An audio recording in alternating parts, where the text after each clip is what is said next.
Film की शुरुआत में हम एक प्यारी सी लड़की को देखते हैं जो अपनी गाड़ी को चलाती कहीं पर जा रही थी और थोड़ा सा परेशान भी थी। तभी उसे अपने डॉक्टर की कॉल आती है जो कहती है, सेडी तुमने आज मुझसे मिलने आना था, आज हमारी अपॉइंटमेंट थी। मैं जानती हूँ तुम अपनी एक एम्प्लॉय की मौत की वजह से बहुत ज्यादा दुखी हो। सेडी कहती है, हाँ पर मैं ठीक हूँ, मुझे बहुत दुख हुआ, वो थोड़ी थोड़ी मेरे जैसी थी। डॉक्टर कहती है, तुम्हें जल्दी ये हादसा भूलना होगा वरना इन सबका तुम्हारे काम पर बहुत असर होगा। पर सेडी अभी भी कुछ भी भूल नहीं पाई थी। अब हमें इस कहानी में एक और कैरेक्टर को दिखाया जाता है जिसका नाम कोल था, जो कि एक किसान था और पौधों की दुकान पर काम करता था। सीडी भी एक पौधा खरीदना चाहती थी और किस्मत से वो कोल की दुकान पर पहुंच जाती है। अब जाती ही उसे एक पौधा पसंद आया था। कोल कहता है, अच्छा तो तुम्हें ये पौधा पसंद है, पर हाँ देखो इस पौधे को तुम्हें 2 या 3 दिन में पानी देना होगा वरना ये पौधा मुरझा जाएगा। सीडी कहती है, अरे नहीं, मैं फिर ये पौधा नहीं ले सकती क्योंकि मुझे अपने काम की वजह से घर से 2 या 3 महीने बाहर रहना होता है। कोल उसकी बात सुनकर कहता है, तो मैडम आपके लिए यहाँ पर कोई पौधा नहीं है क्योंकि कोई पौधा अब तक ऐसा पैदा ही नहीं हुआ जो पानी के बगैर सरवाइव कर सके, चल सके। हाँ अगर आप चाहे तो ये प्लास्टिक का पौधा ले सकते हैं। उनके दरमियान में जब बहस हो रही थी तो तभी एक लेडी आती है जो इस दुकान की मालिक थी जहाँ पर कोल काम किया करता था। उन्होंने सीडी को उसका पसंदीदा पौधा दे दिया था। अब वो लेडी कोल से कहती है, मैं तो समझी थी तुम उस लड़की का नंबर लोगे, वो कितनी प्यारी थी और तुम उल्टा उससे बहस कर रहे थे। कोल कहता है, सॉरी मैडम, मैं यहाँ पर ये काम थोड़ी करने आता हूँ। फिर वो उस लेडी के कहने पर सीडी के पास चला जाता है जो बस जाने ही वाली थी। जब वो उसकी गाड़ी के आगे आकर गाड़ी रोकता है तो जो पौधा सीडी ने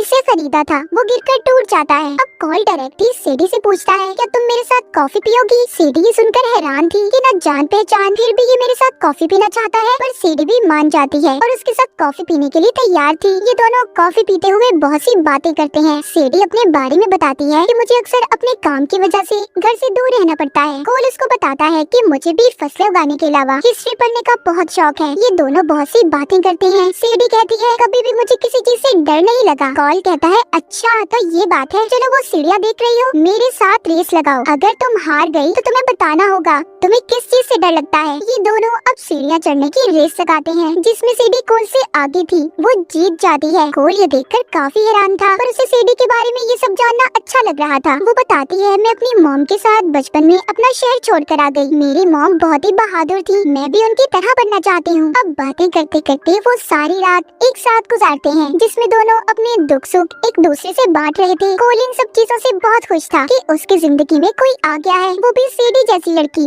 और इतनी प्यारी। अब जब वो घर जाता है तो घर जाकर अपने मॉम डैड और बहन को सीडी के बारे में बताता है जिसे सुनकर उसके घर वाले बहुत खुश थे। कोल सीडी के पीछे पागल हो चुका था, वो दिन रात उसको मैसेजेस किया करता था। उसके मॉम डैड उसे समझाते हैं कि देखो ऐसे तुम्हें मैसेज नहीं करने चाहिए, थोड़ा इंतजार करो। कोल भी उनकी बात को समझ गया था। वो सीडी को अब कोई मैसेज नहीं करता मगर सीडी का भी उसे कोई मैसेज नहीं आया था। बहुत दिन गुजर गए थे। कोल अब काफी परेशान रहने लगता है, उसका किसी काम में दिल भी नहीं लग रहा था। तभी उसे याद आता है कि उसका इनहेलर तो सीडी के पास रह गया है जो उसे सांस लेने में मदद देता था। दरअसल कोल को सांस की बीमारी थी। अब ये अपने इनहेलर से सीडी को ट्रैक करता है, उसकी लोकेशन पता करने की कोशिश करता है क्योंकि कोल अपने इनहेलर में ट्रैकर लगा कर रखा करता था। उसे पता चल गया था कि सीडी लंदन में थी। जब कोल को ये बात पता चलती है तो उसकी मॉम कहती है, तुम्हें जाकर उसे सरप्राइज देना चाहिए, वो तुम्हें देखकर बहुत खुश होगी। मगर कोल बेचारा कभी भी किसी दूसरे शहर या मुल्क में नहीं गया था, लेकिन इस बार वो अपनी मॉम की बात को मान जाता है और लंदन में पहुंच गया था। अब जब वो एयरपोर्ट पर उतरता है तो उसे कुछ आदमी पकड़कर ले जाते हैं और टैक्समैन के नाम से पुकार रहे थे। वो बेहोश करके कोल को अपने साथ ले गए थे। अब जब कोल को होश आता है तो वो आदमी कहता है, पहले तुमने हमारे एक आदमी को मार दिया, फिर हमारा सामान चुराया और अब पासपोर्ट, पता नहीं तुम हमारे बॉस के पीछे क्यों पड़े हो।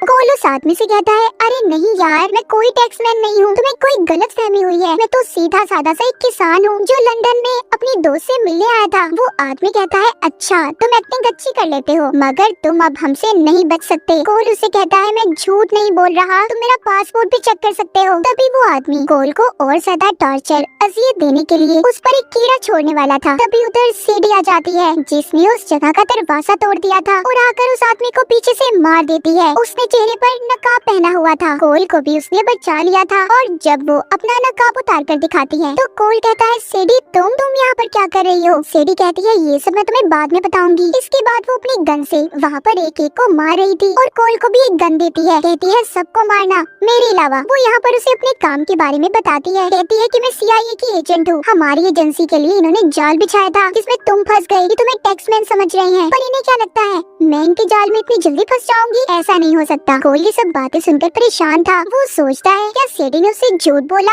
यहाँ पर हमें पता चलता है कि टैक्समैन कोई और नहीं बल्कि सेडी ही है। अब टैक्समैन की क्या कहानी थी ये हमें आगे जाकर कहानी में पता चलेगा, जिसको वो लोग ढूंढ रहे थे। पर खैर किसी तरह सेडी बचाकर कोल को ले आई थी। वो एक पहाड़ी से छलांग लगाकर दोनों एक बस में बैठ जाते हैं, जहाँ पर सेडी बस को चलाते हुए उन आदमियों पर गोलियां चला रही थी जो इनके पीछे आ रहे थे और उनकी बहुत सी गाड़ियों को टक्कर मारती है। एक गाड़ी में तो बहुत जोर से धमाका भी हुआ था। सभी गाड़ियाँ तबाह हो चुकी थी। तभी एक गुंडा बस के अंदर आ जाता है जो सेडी को मारने ही वाला था, लेकिन कोल ने सेडी की जान को बचा लिया था। दोनों उन गुंडों से बचकर आगे निकल गए थे। सेडी एक जगह पर बस को रोकती है। कोल उससे कहता है कि तुम झूठी हो, तुमने मुझसे झूठ बोला है, तुमने सब कुछ मुझे गलत बताया अपने बारे में। सेडी कहती है नहीं, मैंने तुम्हें वो सब बताया जो आज तक मैंने किसी को नहीं बताया था। जिस पर कोल कहता है ओ अच्छा, तो इसका मतलब मैं दुनिया का सबसे बड़ा बेवकूफ इंसान हुआ ना, जिसने सेडी जैसी लड़की पर यकीन कर लिया। अब मुझे तो लगता है मुझे यकीन ही नहीं करना चाहिए था तुम पर। और वो कहानी जो तुमने अपनी एम्प्लॉय के बारे में बताई थी कि वो मर गई थी, वो भी झूठी लग रही है मुझे। सेडी कहती है हाँ वो कहानी झूठी है क्योंकि अपनी एम्प्लॉय को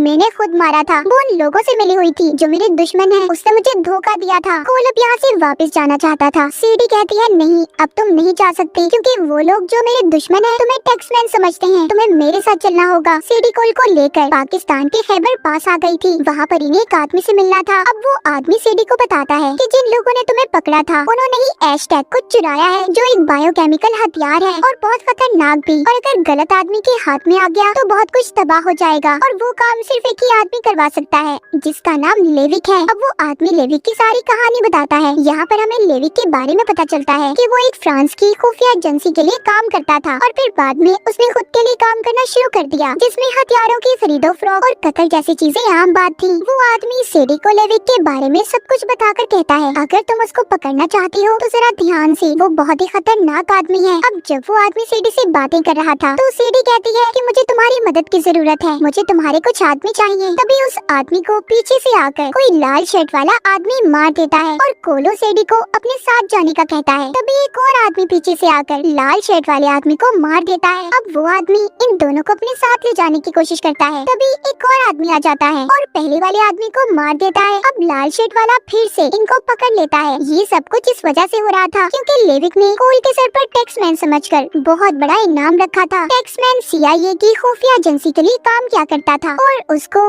उस बायोकेमिकल हथियार का पासकोड भी पता था।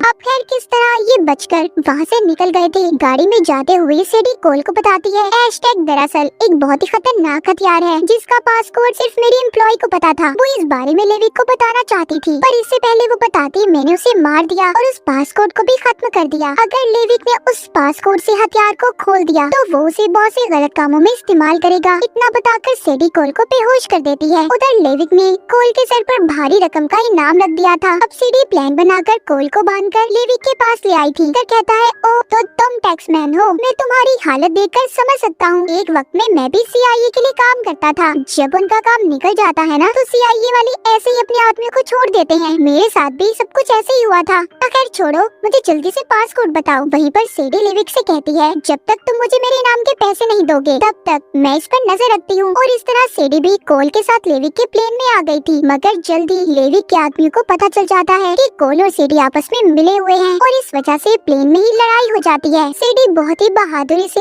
लेविक के आदमियों का मुकाबला कर रही थी, तभी उसे लड़ते हुए चाकू लग जाता है। वो जख्मी हो गई थी। ये देखकर अब कोल सेडी और बायोकेमिकल वाले ब्रीफकेस को लेकर चलते हुए प्लेन से छलांग लगा देता है। अब जब सेडी को होश आया था तो ये जंगल में थे। उसे जानकर बहुत अच्छा लगता है कि कोल ने उसकी जान बचा ली। अगली सुबह लेविक और CIA के आदमी इन दोनों की तलाश में थे क्योंकि इनके पास बायोकेमिकल हथियार वाला ब्रीफकेस था। ये दोनों जंगल में थे। अब वहाँ पर CIA और लेविक के आदमियों के दरमियान में लड़ाई हो जाती है। यहाँ पर सेडी सिर्फ एक ही चीज को बचा सकती थी, कोल को या फिर ब्रीफकेस को। उसने कोल को चुना था। अब लेविक के आदमियों को ब्रीफकेस मिल जाता है और CIA वाले सेडी और कोल को अपने साथ पूछताछ के लिए ले गए थे कि उसने ब्रीफकेस लेविक के लोगों को क्यों ले जाने दिया। अब CIA और FBI के एजेंट ये फैसला करते हैं कि वो लेविक को पासपोर्ट का आधा हिस्सा बताएंगे, जिसको बताने वो उसको एक होटल में बुलाने वाले थे ताकि फिर वो उसे पकड़ सके। और इसी के लिए वो कोल की मदद मांगते हैं, क्योंकि लेविक की नजर में कोल ही टैक्समैन था जिसको पासपोर्ट का पता था। कोल ना चाहते हुए भी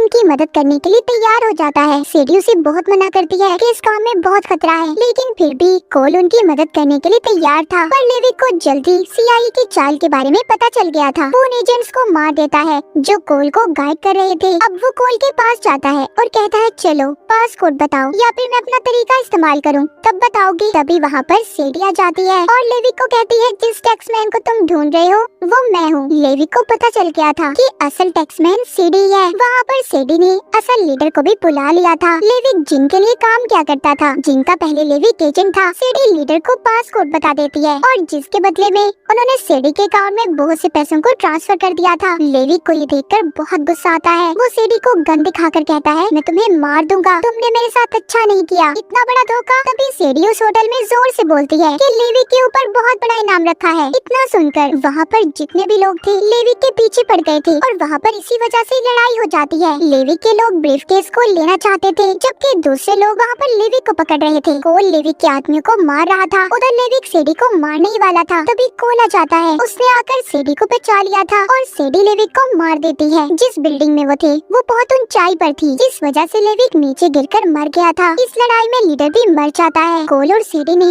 उस बायोकेमिकल हथियार को भी बचा लिया था। कहानी के आखिर में हमें कोल और सेडी को दिखाया जाता है जो एक साथ बैठकर अपनी फैमिली के साथ खाना खा रहे थे और फिर जिसके बाद हंसी खुशी जिंदगी गुजारने लगे थे। और इसी हैप्पी एंडिंग के साथ इस मूवी की कहानी यहीं पर खत्म हो जाती है।